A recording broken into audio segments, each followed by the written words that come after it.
pessoal, tudo bem? Meu nome é Isabela Martins e no programa de hoje a gente vai falar sobre aborto. O que diz o Espiritismo? Bom, antes de falarmos sobre o tema propriamente dito, a gente precisa primeiro entender qual a visão da doutrina espírita acerca da concepção. Em que momento, de fato, passa a existir uma vida no ventre daquela mulher? O Espiritismo nos esclarece que o momento em que o espermatozoide penetra o óvulo, acontece naquele momento a concepção e a ligação daquele espírito com aqueles pais. Sendo assim, para o Espiritismo, nesse momento, já existe ali um espírito ligado àquele feto, desde o primeiro momento. O aborto realizado em qualquer tempo da gestação constitui uma infração, porque vai contra os princípios de Deus, que dentre suas regras básicas, tem o apreço pela vida. E aí você poderia se perguntar, mas quais as consequências que sofre aquele espírito que nasceria com o aborto provocado? E essa foi uma dúvida também de Kardec, que na questão 357 do Livro dos Espíritos aborda essa temática. Eis que os espíritos lhes respondem: aquela é uma existência nula e ele terá que recomeçar.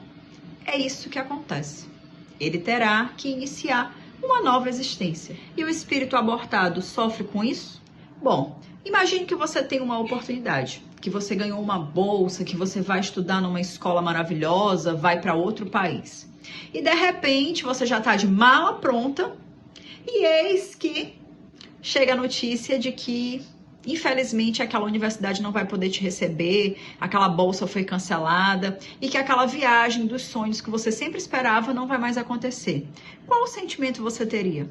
Sem dúvida nenhuma seria frustrante, mas a gente precisa entender que há uma razão para tudo e é necessário respeitar essas razões.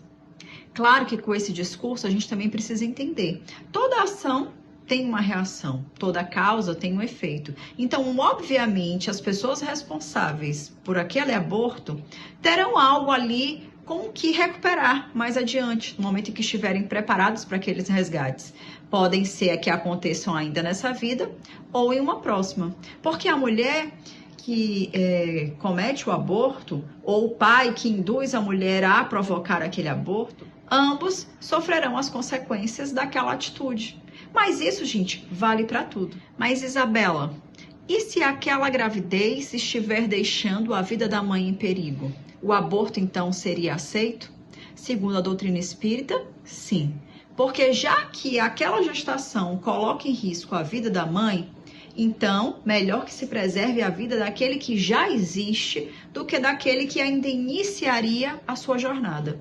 Então, nesses casos, sim, é perfeitamente compreensível que se faça o aborto para preservar a vida daquela mãe. E, infelizmente, algumas pessoas ainda hoje pensam que: e se eu cometi um aborto, ou conheço alguém que cometeu um aborto, é possível compreender que essa pessoa será castigada?